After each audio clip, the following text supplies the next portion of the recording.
Doing hello, everybody. My name is Mike Moynihan. Welcome to Hobby Hotline, episode whatever it is. I don't know. Doesn't matter. Below me is Danny Black and Chris Harris. How are you guys doing?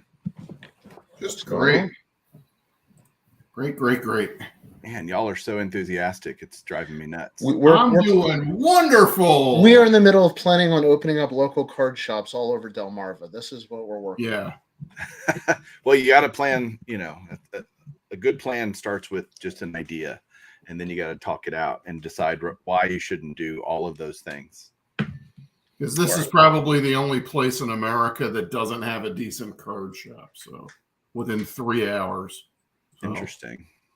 Yeah, it's kind of you wouldn't think that for a place in the Northeast, but we have good shows. We get lucky. They're good shows are drivable. Yes. So not like Delmarva, where the chickens are scared. Yeah. Sussex County, producer of more chicken meat than any other county in America. Yeah. That's us.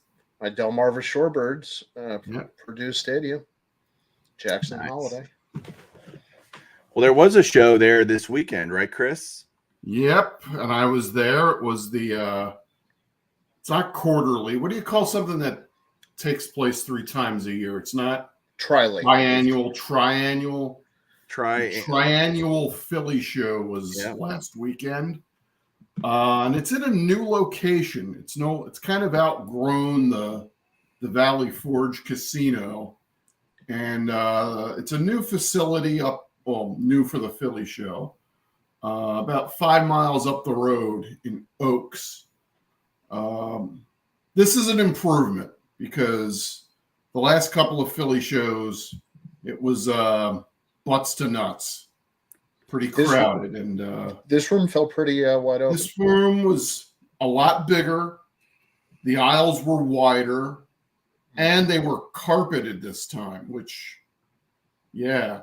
show promoters take note. Carpeting. No big plus. Doubt big that's plus. A big plus. What was the crowd like? Well, I went on a Friday. So I wasn't there over the weekend. I was told that the weekend crowds were about what they have been the last couple of shows. So I would say comparable, but because, again, this is a larger facility with wider aisles, wasn't nearly as crowded, though. Well, there was also another show going on at the same time. It was a comic book show. Yeah, in another hall next door, there was like a Comic-Con.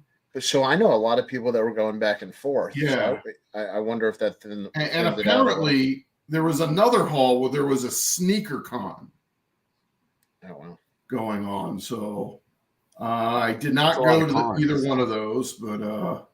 Well, I will say the dealers I talked to said some of them said Friday was fantastic. Other people said it was a little slow, but I think it was the vintage dealers. I think were doing very well. The ones I were talking to. Yes. And again, the one thing I know that the Philly show and the Chantilly show are kind of under the same management here.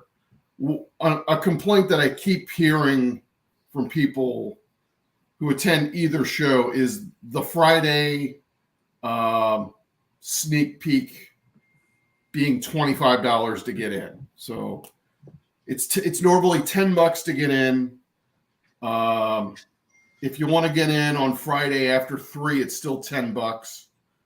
But at 1 o'clock for those 2 hours, if you want to be on the floor for those 2 extra hours, it's $25. And a lot of complaints among dealers and collectors about that. So I tried to make it for the sneak peek and got caught in 2 hours of traffic. It was Parents' Weekend.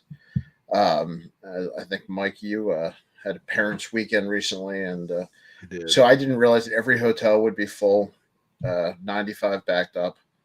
So I enjoyed it, but it was busy. What day did you go, Danny? Where did I go? I went Friday, Saturday. What day? Friday, Saturday? Yeah, I went Friday, Saturday, and Sunday. Okay. Sunday I got out early. I wanted to get home for football. So I have a theory about, just more raw vintage being available than graded vintage. Would y'all confirm or deny that? Without a doubt. Without a doubt. And it's exactly the opposite for modern cards. More graded than raw. So Yes, actually, Chris, good point. Are you guys seeing, or did you see, multiple slab? Is it all still PSA heavy on the graded that you did see, or is some of it, is SGC starting to take up more table space, CSG, etc.? I don't know what you saw, Chris, but I saw PSA still heavy on all the high end stuff. A lot of things that were, I think, pandemic graded are still sitting in the SGC slabs. But the prices have not evened out. So the PSA was still pulling a real good premium. It's still a lot of 2020 pricing on this. Did you find? I found the modern dealers not that flexible. No. They're. I feel like. Do you think they're trying to recoup the money from the pandemic? They're just in it for too much. They can't take the loss. I think a lot of these guys are just over leveraged and they're trying to make their money back somehow. So, but we can wait them out. Yeah, I mean, at some point, the cash flow is cash flow. I don't know for all the people that got into the business in the pandemic that bought high, what the business model is for the next 12 months. Lose your ass. Yeah. Well, take a haircut or else. So why is there no negotiating at the shows? I mean, they're like you said, they were asking for 2020 prices. You're absolutely right, Chris. Well, they say a price tag is just the beginning, right? It's just the start of the negotiation. I don't know if that's true with younger dealers. Am I stereotyping? No. Yeah. I mean, I think I've heard people say too many times, I'm into it for too much. That's a tough negotiation. Well, not my problem. That's well. I mean, sorry about your luck. Collector will pay. I can't read anything. I need to start reading comments here. Raw was the trend, was here. Bathroom situation not good. Yeah, only one set of toilets on the floor, although there was a second set over by the box office that were also kind of small. So those were the secret ones. Yeah. Well, there's the industry summit is next week. There's one other thing that I wanted to bring up, and that is this is the first weekend after the Topps Chrome debacle from Topps. And I saw a lot of markdowns on Topps Chrome wax. I found a hobby box for only $185. And this was a box that was $300 to $350 a week ago or a week earlier. Obviously, you're not getting the bonus. You're not going to get that bonus silver pack, but that's. And actually, just to touch on one other thing, I noticed more people reselling retail wax than I have in a while. I don't know if it's because it's available again at the stores, but I saw more reselling of retail wax. Yeah. Above noticed MSRP. A lot of blasters too. So yeah, above store prices. Interesting. So, but you couldn't do that the last couple of years. I mean, it was hard to find anything in the stores. So let's talk about the industry summit coming up next week. Danny, you're planning on going still, if you can. I'm trying. If anybody has a ticket, please let me know. I lost mine this morning. I'm very, very psyched to go. It'll be my first time. You said you've been before? I've been to Vegas during the industry summit. I went to the card show that they have along with it. Am I breaking up, by the way? I'm worried. I'm still sounding just as stupid in real life as I do if I was breaking up. No, the card show that Beckett puts on, it's all run by Beckett, whatever, but it was good. It was very small. I would expect it to be bigger this year. My wife's trying to FaceTime me right now. So She's like, I'm like, It's because busy. you asked. It's I'm because you busy. asked if you broke up. Right. Right. I mean, it was good. We didn't go to the industry summit. We really wanted to. We just couldn't get in, and we were like, we just want to walk in and do some video. And they were like, no, you don't have a ticket. I'm like, fine. So I've heard reasonable stuff about it. I mean, it's an industry summit. It's not, I think it's just a big get together and everybody kind of flex and, a bunch of egos getting in a room. To me, it's probably a little harsh, but Well, boy, am I excited to get going this weekend. It's Wow. worth going. It's worth Let me going. tell you something. Did Beckett hire you to pitch that? Yeah. I'm on the payroll for them for that. I will ask you guys this. I want to pose a question to you guys, and I'd love for you guys in the chat to comment on this. And by the way, anybody that wants to join the show, feel free. I put the link earlier in the chat. I can do it again here. If anybody's been to the summit, please give me heads up. Yeah. So here's my question that I want to pose to you guys. There is so much hobby, let's just call it generally activity, right? There's something going on seemingly every weekend in multiple parts of the country. It used to be, this is pre-COVID, shows still happened. They weren't as prevalent as they are now. It seems like every Tom, Dick, and Harry is opening a show, starting a show. It used to be really special. And now it feels like hobby events have become less special other than the national. But even that feels like it's kind of losing its luster. I mean, why do I need to go to the national? I can go to, Burbank if I'm on the West Coast, West Burbank show, or I'll just wait for Chantilly, or I'll wait, I don't need to go to the national anymore. Is the hobby events, are they losing their luster? That's my question for you guys. As somebody who goes to a lot of shows, I just look at them as different types of shows. I mean, I'll go to a local show, maybe this is the Ryan Nolan theory. You appreciate every show for what it is. But I'll go to a small show and my expectations are what they are for a small show. If you, maybe get a good find, one or two cards. But that's totally different than my expectation when I go to Philly or Chantilly or the National. I think you definitely have to segment those. Okay. Yeah, there are a lot more big regional shows that have popped up over the last year, like the Dallas show.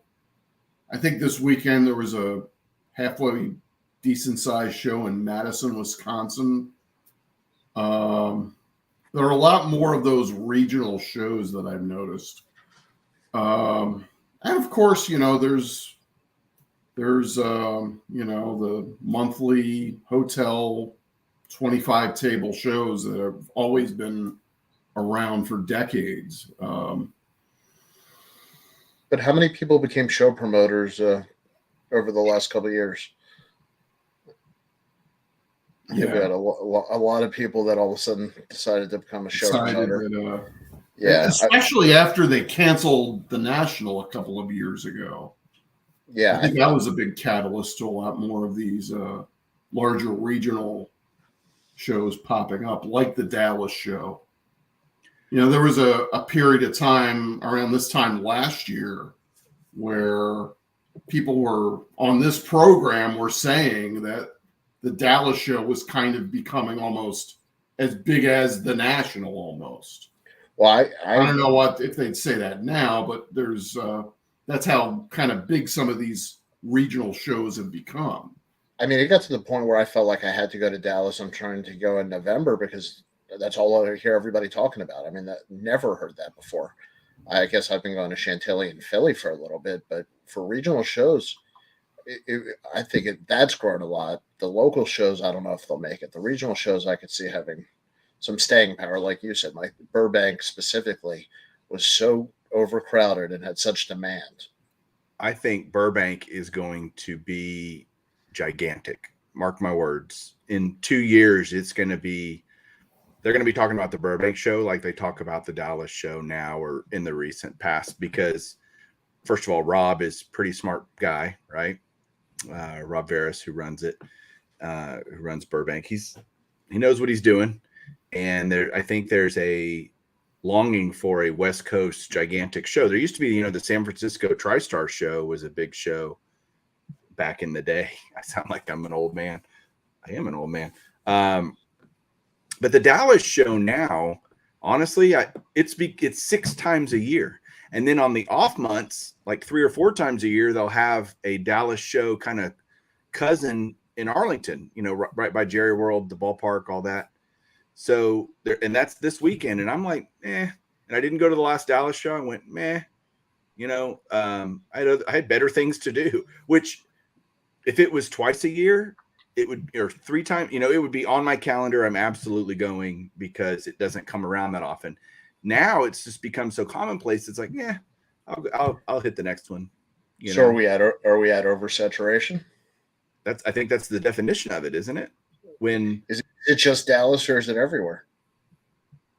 I think it's becoming everywhere. I think there's oversaturation of hobby events to where, when Dallas started, it was very lucky. Kyle got extremely lucky with the time, and he did a good job too. But Texas was open. We kind of opened and allowed big events and all of that kind of stuff. He just hit the lottery on timing, and everybody wanted to. Well, I want to go to a show. I want to scratch that itch. I'm going to Dallas. That became the show to go to, and it grew and grew and grew.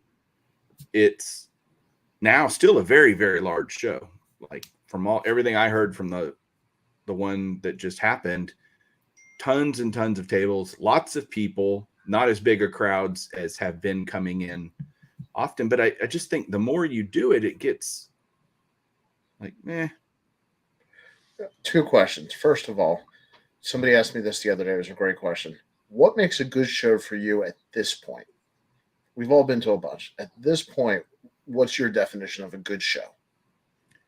God, it's changed over the years. I know. Yeah. Chris, you said carpet. You're only half kidding. I love having carpet. Yeah. And for me too, it's a diversity of dealers. It's not seeing the same dealers with the same inventory that you've already picked through. Last time you went. That's the problem with the Dallas show being, I go back and I'm like, yep, same old, same old. It's making me want to travel to Chantilly, travel to Philly, go to California and go to Burbank, the Burbank show, just to see different stuff, see different people. But for me, the evolution has gone kind of more of I love cards, but I can buy cards whenever I want. Who am I going to get to see? Who am I going to get to hang out with? Which of my friends are going to be there? And that's true of any show, pretty much. I'm going to have somebody there that I know and am friends with. So that becomes a huge aspect of what makes a good show. Danny, to your question, I want to find deals, and as you guys were just saying, that just didn't sound like that was on the table at the Philly show, right? No. So. I get it's funny you say that you want to go to Chantilly and I'm saying I want to go to Dallas. I think we're saying the same thing. The regional dealers are probably just working that circuit, and maybe that is oversaturation. We're all tired of seeing the same people. The cool part about that though is, like, you tell me, Mike, I'm coming to Dallas. I'll be like, great, man. I'd love to meet you there. Kind of lay of the land. This is my hometown, my home turf, right? You want to be proud of. Just like you guys are proud of the Chantilly, or these guys are all proud of those shows. I'm proud of the Dallas show and what it's become. Not because I have literally anything to do with it, other than it's in my backyard kind of thing. And so I'm having, I think for the November show, I think I have 4 guys staying with me that are flying in for the Dallas show. So that's still happening. But I think that's just becoming more of a thing to travel to shows. But one aspect of it, Danny, that I don't think we talk about is, where's all the money coming from? Meaning there's only so much money out there. And if it continues to get diluted and the pie continues to get chopped up more and more and more among all these shows, I can't go and spend 10 grand like I can at the National because I save up for it. I'm intentional about it. I'm not taking that kind of money to any other show. And then I'm, especially with Dallas this last time, I was like, yeah, I got some things I need to do around the house, at the ranch, whatever money I would spend on cards needs to not be spent on cards. And so I don't have that all the time where you can just go and look, you can go to a show and have a blast with $100. That's just not where I'm at in the hobby. It's not a criticism of it. It's just two different ways of hobbying. I'm more of I'm going to buy cards that I would not normally. If I'm going to buy a $10 card, I'm going to buy it on eBay. I'm not going to buy it at a show. I'm not going to drive. By the way, the Dallas show is an hour and a half drive for me. So it's not right around the corner. It's in, quote unquote in my backyard, but it's Texas, so everything's bigger here. But the point is, I don't want to go to buy just. And again, no offense to the guys that do this, I don't want to just sift through dollar boxes. That's no fun to me. I'm buying showcase stuff. What? I know. No fun. That's the best part.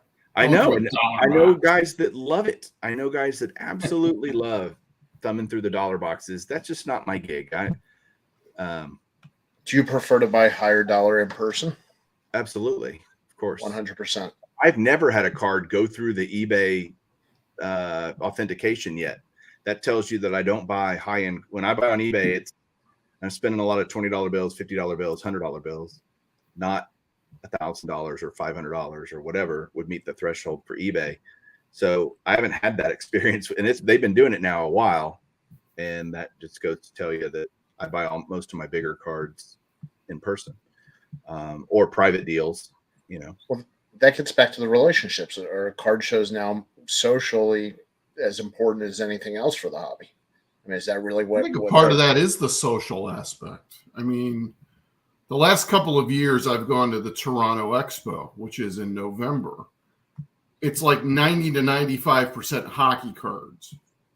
I don't collect hockey, but I go up there because I have friends in Canada.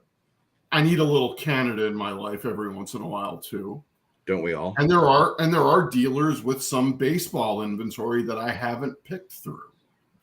So, and you can probably get a better deal on some baseball up there when they're more like that's just kind of ancillary inventory for them. Chris, would you go if you didn't know people?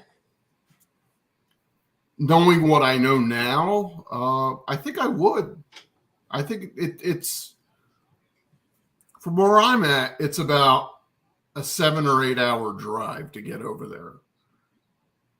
7 or 8 hours. Yeah. I mean, it's a good way to kill a weekend too. So at this point to go to a show, we just don't want to be bored. I mean, is that what we're saying? Oversaturation and we don't want to be bored? Well, let me ask you, Danny, why do you want to come to the Dallas show? That's exactly why. Because I love the shows around here, but I know all the dealers. They're great guys. I want to see something different. I want to see something fresh. I want to see a different part of the country. I want to see a focus on different teams, different players. The Northeast is very vintage Northeast heavy, and I love vintage, but it'd be nice sometimes to maybe see other teams than the Yankees or the Red Sox. So I just want to see something new. I like seeing different shows. It's part of the reason I'm excited to go to the industry summit.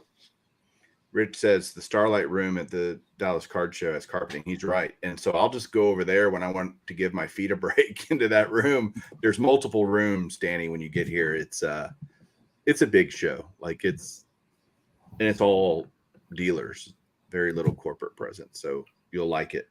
I just thought that was an interesting question to think about.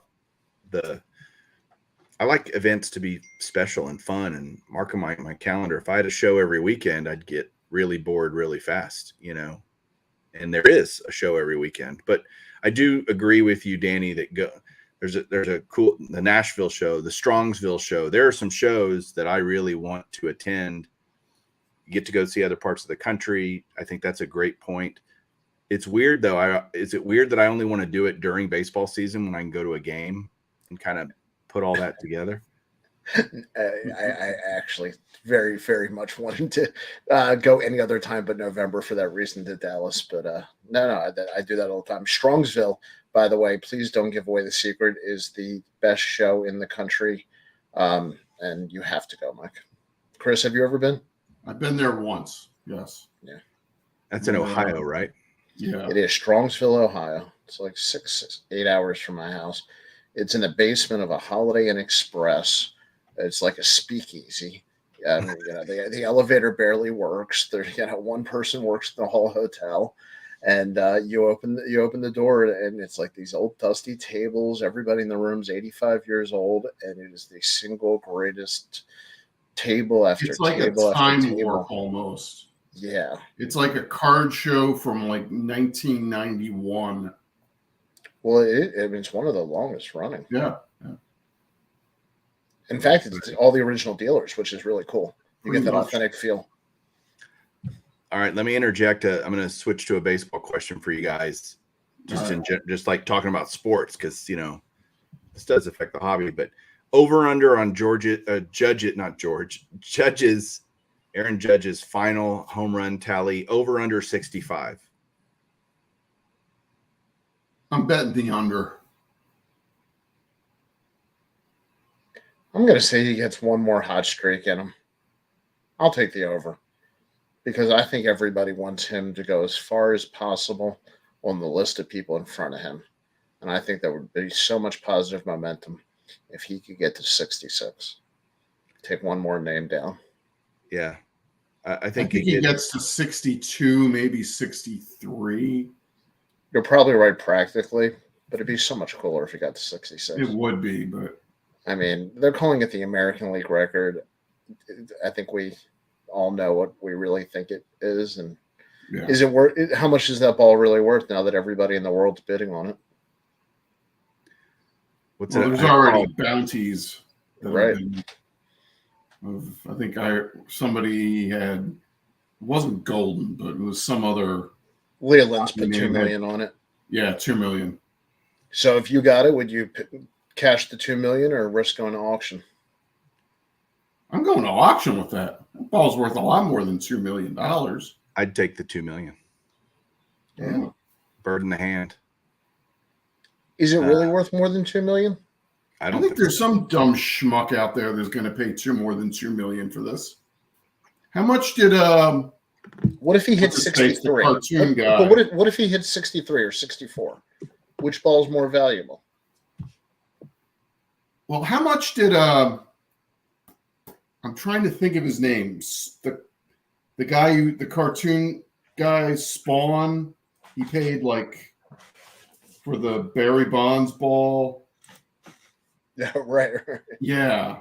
Oh, I forget. Would you rather have the Judge number 62 or Pujols number 700? If you could catch one of the balls, which one would you rather have? 62. 62. Okay. Well, would you rather have 62 or 64 if he finishes with 64? I'd rather have 64. It's so hard, though. I mean, there's the $2 million bounty. 62 is the record, though. No, 64 would be the record. No, 62 would be the record-breaking one. For like a week. You better sell that ball in that week. So I'm going to see Yankees Rangers next Tuesday. It's one of the last games. I think it's their next to last game or 3 to last or whatever. So I'm excited. I'm not sitting in the outfield, but I am excited just to see where he's at by then. And heck, if he keeps hitting like he is now, he might still be at 60. But I don't know. If Ty and I on our show debated the MVP award for the American League. I think if Judge wins the Triple Crown for sure, there's no way he loses to Ohtani in the MVP race. No. But I think there's no way. I think if he breaks the record, he's going to win. That's just as great of a season as Ohtani's having and as special of a player and talent that Ohtani is. You could argue if Ohtani plays anywhere close to what he is now, he should win the MVP every year because nobody's more valuable to their team. Ohtani doesn't fit an award. He's almost his own category. Right. I mean, every year you're going to have an argument of him versus some hitter, and he's never quite a Cy Young, but he should be something. The Ohtani Award. There you go. Best I mean, great player. Whose rookie card would you rather have, Judge or Ohtani? Ohtani. Ohtani. Why? You? To me, it's Ohtani, and we're giving Judge the MVP. And who's going to have more MVP's a MVPs? season thing. Long term. I think Ohtani's just one of those guys that you just say, I cannot believe this guy does both of these things really, really well, hitting and pitching. But will he stack MVPs? I think he'll win several. Does he have to leave the Angels? Of course. See, that's my concern. I mean, they're going through the sale. Happened to Trout. I mean, he got the MVPs, but never had a good team. Well, baseball is one of those weird sports where championships don't seem to matter like they do in football and basketball. It's not that they're unimportant. Look at what it did to Derek Jeter. Derek Jeter, a great player. Championships made him a iconic player to so many people. I actually think Jeter's overrated, personally. I think Derek Jeter's extremely overrated. Great player, Hall of Famer, no doubt. Like, all of those things can be true, and yet the pedestal that people put Jeter on is because of the championships, right? You could argue in many of those championship teams, he wasn't even the best player, like not even close. So on those teams, but Trout will probably never win a championship. Heck, he may not even go to the playoffs again in his career. And yet I'd rather have Trout over Jeter every day of the week on my team. Well, I mean, doesn't he become the next Ernie Banks? Yeah. Who I have no problem being an Ernie Banks fan. Yeah, I don't hold the World Series against him. Right. Yeah, now, so Trout, many. Do y'all agree that championships are less, not unimportant in baseball, but less important than it is? Rings matter in football. Rings matter in basketball a lot more to a hobby, to the hobby. Well, it's a lot harder to win a World Series than I think any of the other major championships. Why do you say that? Because there are fewer teams in the playoffs, for one thing. Second of all, there's best of 5 series as opposed to best of 7. You can get eliminated on a team on a hot streak. But to Mike's point, is Barry Larkin or Derek Jeter a better player? And most people are going to say Jeter because of the World Series. And Well, I think Jeter was a better shortstop than Larkin. But not better than Banks. No. Although Banks, unfortunately, had very few years at shortstop. He had that small window before he had to go to first. True. Yeah. But he did win 2 MVPs at shortstop back-to-back years. His shortstop window was, I call it the Koufax window. I mean, it was just such a good peak that people don't realize. Unfortunately, when the legs went at first base, he had good numbers, but it was never the same. Yeah. It was like Johnny Bench. I mean, when Johnny Bench had the lung surgery, his numbers before and after weren't the same, and he was still the greatest catcher after the surgery. Yeah. Good debate. Rich Klein did mention something in the chat. It was Todd McFarlane was the guy I was thinking of. Who paid $3 million for Mark McGwire's 70th homer. And yeah, I mean, there's going to be somebody like that who's going to overpay for number 62 or whatever. So, what was the last home run ball that was bought that's still worth anything? Well, how often did these things come up for auction, though? But, I mean, the last 20, 30 years, are any of them still worth anything? It'd be interesting if the McGuire ball came up for auction again, or the Bonds, 73 or 71, or pick your, I'd rather have the 73 ball than the 71 ball, but interesting. I don't know that I don't think it would garner anywhere close to that. I bet the 70 home run ball is a $500,000 ball. It's still a lot of money, but it's not $3 million.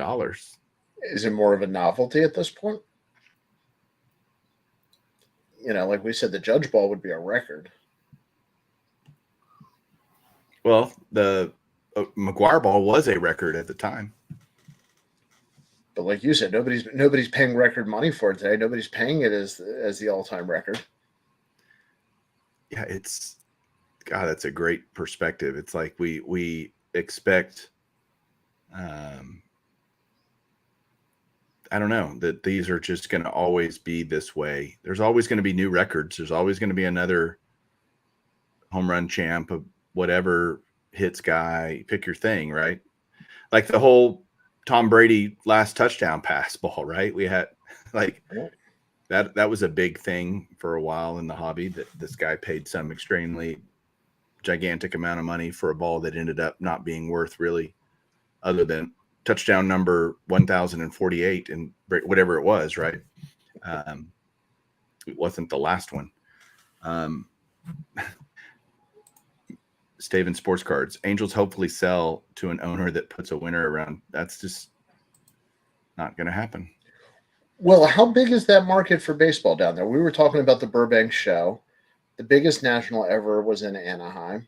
Could they support a world championship team and have the money down there? Is that area baseball hungry enough? Well, LA just won a World Series 2 years ago. Well, I'm talking about Angels country, not Dodgers country. Yeah. Yes, of course. It's a gigantic area. There's so many people that are packed into Southern California. So why is the team so bad? Is it just Artie Moreno? Yeah, he's an idiot. Pretty much. I don't know. I think if you draft all pitchers one year, it's a great idea.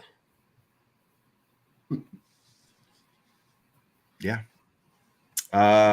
Let's talk. Where are we at? We got 20 minutes left. Nobody's asking. Anybody got any good questions out there? Put them in the chat. Feel free. If you want to join the show again, happy to let you guys come on and share your 2 cents. We are, by the way, I'll do this mid-show since we're here. I'll make this announcement. This show, starting this Saturday, will be on another network. It's going to be on Bench Clear Media, which I am, of course, a part of and happy to be a part of. We do our debut show this Saturday, 10 a.m. Central, 11 a.m. Eastern. Danny, are you on that show? I believe I am. Oh, my gosh. It's going to be a nightmare. And John Newman, I think, is our guest. We'd really love you to join us over there. The Tuesday show will still be here every Tuesday with various sundry guests. And I will be hosting Saturday for the debut on Bench Clear Media. Hopefully a lot of you guys can join us over there, and we'll get a lot more people hopefully through that as well. But part of the show being unique, this show, right, is the ability for people to contribute to the content of the show, meaning writing questions in the comments. It's supposed to be interactive. It's not, as much as we all love talking to each other, we want you guys to participate as much as you can and want to. It's meant to be fun and meant to be interactive. So, hey, ask us questions. Come join the show. Any thoughts on that, guys? I'm reading the chat. That's a good question. Who rebounds first, the Angels or the Pirates? Okay. Well,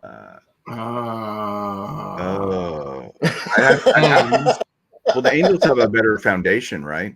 They have. And the Angels also have a big money TV contract too. Well, the Angels have the 2 best players, but who's got the better farm system? Pittsburgh by far. Pittsburgh. And O'Neal Cruz is no slouch. Yeah, I couldn't even tell you who the big Angels prospect is, if they even have any. I mean, it was Logan O'Hoppe before he went to Philly, wasn't it? So, or which way did he go from Philly to LA? No, they don't have much of anybody. Yeah. But as an Orioles fan, seems like half the owners are selling right now. I think we should put together a little pool here, and the 3 of us, buy a baseball team. Let's just do that. I'll sell some cards because I'll chip in about a couple $100. Okay. That'll get you 80%. That'll get you an 80% interest in the Orioles. I mean, all right. Hey, now. I wear this proud. I wear this proud. Dylan, Double D Vintage Sports Cards, great channel. Dylan has a great channel. I have a question. I don't know much about WAR, but do they add Ohtani's pitching and hitting WAR together? Yes, they do. And it's higher than? It's actually not higher than Judge. Would be WAR or F4? I thought one of them was higher. I thought Baseball Reference, he's not higher. I better double check that. Then let me publicly stand corrected. Well, let me. And for those of you who don't know, for those of you who don't know, WAR measures a bunch of different statistics, and there's a pitcher's WAR and a hitter's WAR. And until Shohei Ohtani came along, you never actually had to deal with both at the same time. And now his get added up. 9.2 is Ohtani's WAR on Baseball Judge is a 10.0. Absolutely crazy, isn't that right, Billy? Oh, by the way, a 10 WAR is nuts.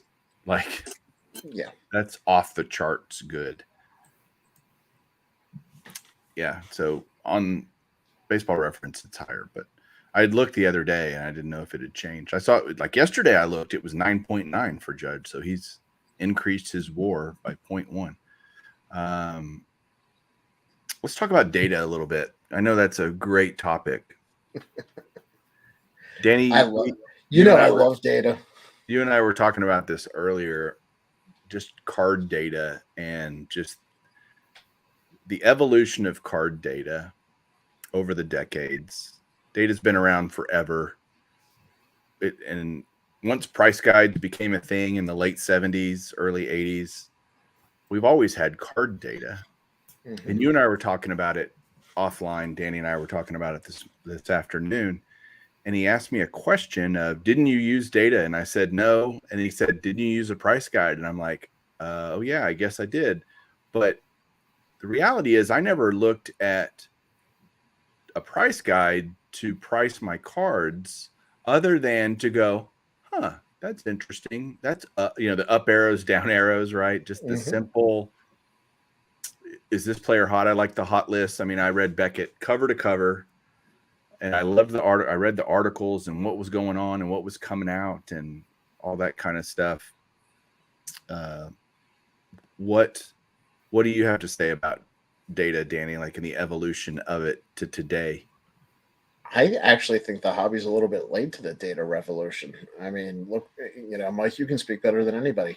How long have financial markets been relying on data? It's the lifeblood for so many industries. And the hobby, like in the last 2 years, all of a sudden realized, hey, we can put this on a computer. So I think that right now there's a race to everybody's trying to figure out what good data is, what bad data is, how much your cards are worth, how much your cards are not worth. And to me, it's fascinating because I remember, working a show at a mall with my price guide and somebody wanted to buy, the Ken Griffey Jr. and he waited for the new magazine to come and see if the 89 upper deck went up or down. But that was all data. Chris, if you're buying a card, do you look at anything before you buy it?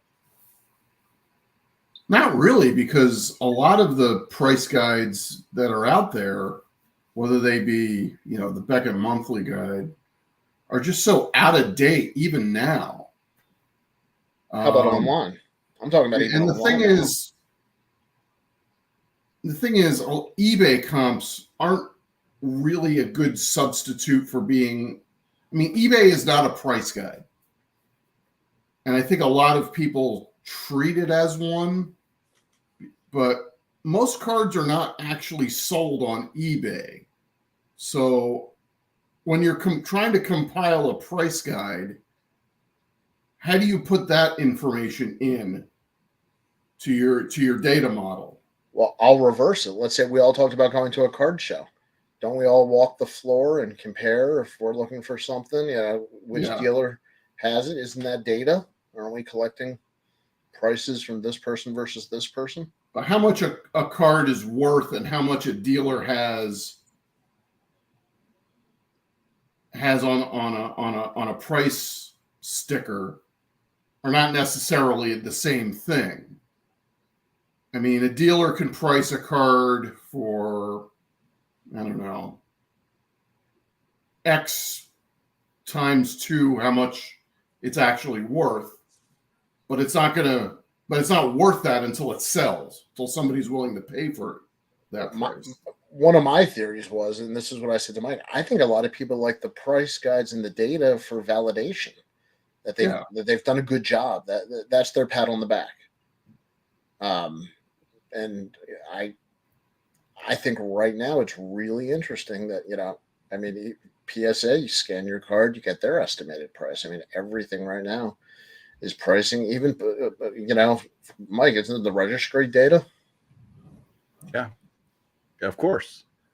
But fundamentally, what makes a card have any value? What makes it worth anything? That's a very basic thought you can have, and then go, okay, you learn. To me, eBay gives you if you start a card at 99 cents, run it for 7 days, you're going to find out what that card's worth to someone. I had an auction, and I'd put a snipe in, and I got out sniped at the end, or somebody had outbid me or had a higher bid in. That card was worth $1 more than it was to me because I put my high bid on my snipe and it went. So is it worth the $1 more, or is it worth what I was willing to? It's worth so much to me. It's worth so much to someone else. Those are always different numbers. Does that make sense? Like, it's but now that you know they paid that, would you pay $1 more if it came up again? Probably.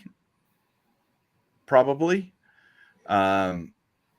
didn't, as soon as the auction ended, I wasn't mad that I didn't bid higher. I went, okay, there'll be another one. But it validates that $1. Yeah. I think it's an emotional thing. I watch a lot of people buy and sell stuff, and I think so much of the pricing is not even about the number. It's about the win, the loss, the validation, with the dealer. I see so many people get into negotiations where it's not even about the card, and I think that's a shame sometimes.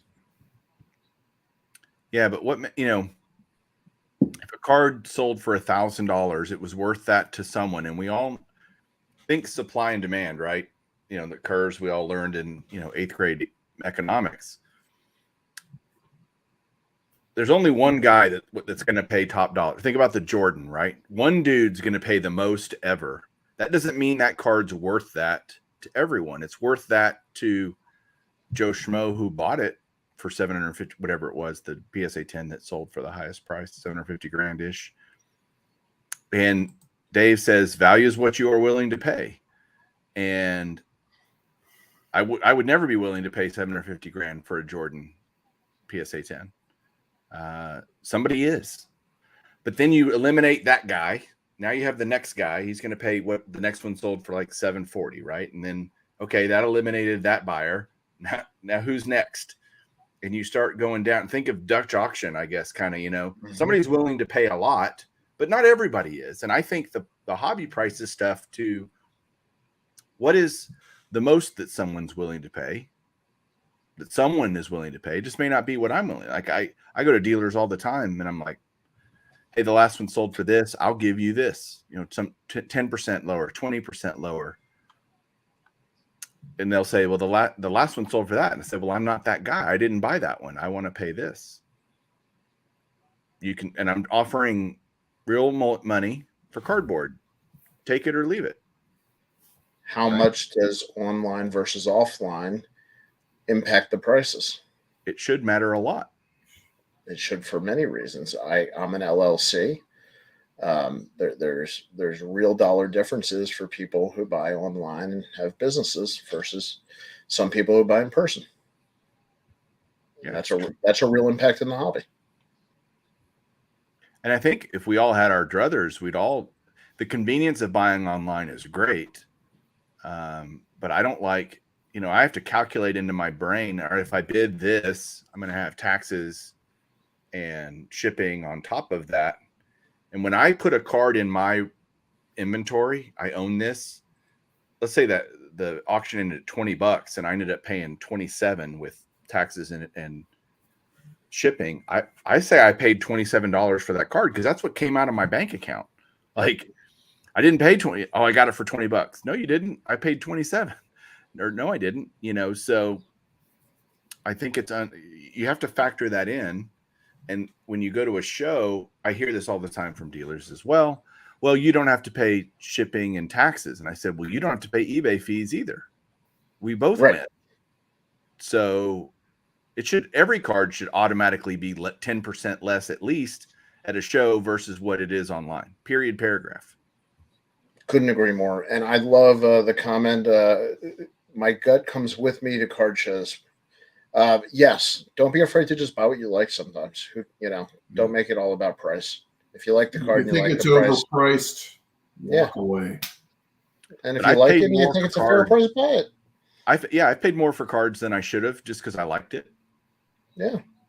More than it's worth. But it was worth that number to me. Exactly. Right? So that's I don't know. So at what dollar value do you start looking at data? Every dollar value. I pull up sold listings every time I'm looking. But if you're going through a dollar box, you're not going to comp out each one. I just told you I don't go through dollar boxes. Well, we have friends that do. Yes, we do. But if you go through a dollar box or a $5 box or a 50% off box, and you hand the dealer your stack and he totals them up and he gives you a discount, how much is each one of those individual cards worth now? What did he give you the discount on? All of them equally. I mean, for accounting purposes, you divided for your basis for each card. But I like thinking you could say, well, I bought all these for $1 and I got these for free. Right? You could. So those cards are worthless. No, you just got them for free. Those cards are zero at a $0 value. See, I think up till a certain point, if I like the card, I buy the card. I try not to overthink it. I collect all the versions of the Bill Ripken era card. If I see one that I don't have, how much am I going to argue? If I can actually find it, I'd rather just buy it instead of worrying about $10 and missing the chance to get it. So going back to data, Danny, obviously I think now the hobby does use data more than it ever has. I do agree with you that I think it's behind in terms of maximizing the value of that data for kind of everyday use. Where do you think the hobby's going with that? Where is the hobby data revolution heading? I think it's going to coincide with the changing, the more online marketplaces and the more the hobby gets digitized. I think, we're talking about the card shows, the average age of the sellers are coming down. More and more dealers are digitized and computerized and selling online platforms. And I think, what used to be kind of a word of mouth or why we even relied on the magazines was just for any point of reference. Now we're going to have tons of points of reference, and we'll have to make a decision. Is the algorithm on the computer program telling us the price? Is that what matters? Is it going to start becoming more investable because you have more fintech in the space? I mean, that's one of the things that, I've been hearing for a while now is you're going to start seeing a lot of investment money come. Like you and I had this conversation. There are people who believe in physical assets and they happen to like cards, and that's a lot of financial analysis. Well, if you're evaluating a stock and you're saying, is it a good deal or not? That's, simple. Is it a good deal or not? There's other ancillary data besides just the price of the share of the stock that can tell you whether or not it's a good deal. There's not a lot of ancillary data around cards other than the price points. Well, I use pop count. It's a huge one. Okay. So you could start using market cap. Like if you take pop count times. Absolutely. Right. So you got market cap. I think PE ratio when I think of a stock, right? Based on the earnings that this company is going to provide, does that make this stock worth it or not? I think in the hobby, volume of transactions matter. Okay. I think the hobby, because you're looking for something collectible, do people like this card or this player? I think it's similar in art, which artists are more popular than others. So in the financial world, we call that velocity, right? How many times over is a card moving, right? If there's 100 sales, you can obviously, in a month or whatever, you can see a trend up or down throughout the month, or kind of all over the place, whatever it might be. That velocity, I think, is a great point. A lot of vintage cards, the world I deal in, there might be 3 months before a card in a certain grade sells. You know, it's not like they just happen all the time like it would with an Aaron Judge rookie or a Trout rookie. Well, you just made a perfect point on, I guess, one of the big weaknesses in the data points. Is getting back to how you value a card that has very few data points. You know, do you just get back to paying what you think the card's worth or what you like it for? You have to in a lot of cases, honestly. So few data points. I've long advocated for a consolidated graded card registry / inventory where you could put everything in there. If somebody had the tech money that wanted to do that and develop that, I think they would make a killing, absolute killing. Well, and here's the other thing. With all the different grading companies, are we going to change the way we look at graded cards 5-10 years from now?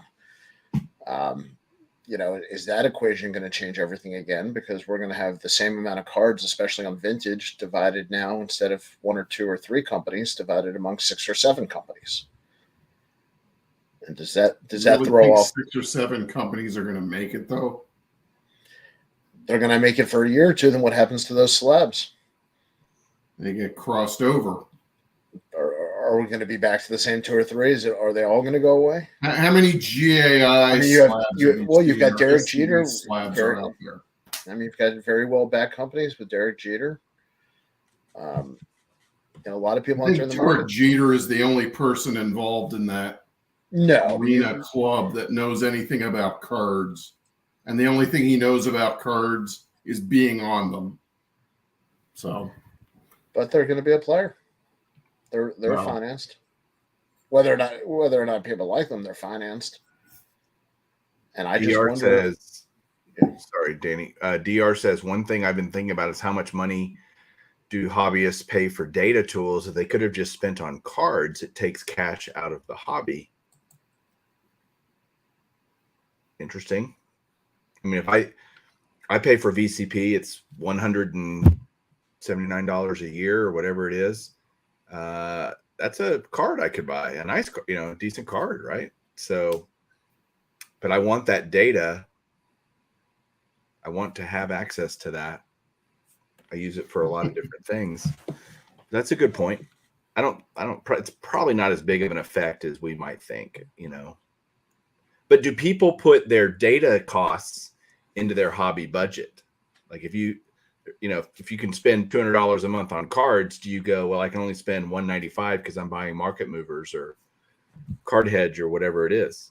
And how many of those can you subscribe to until it just gets out of control and unnecessary? Yeah, the comments. A lot of people have thoughts on this. Is data strangling the hobby? It's a fair question.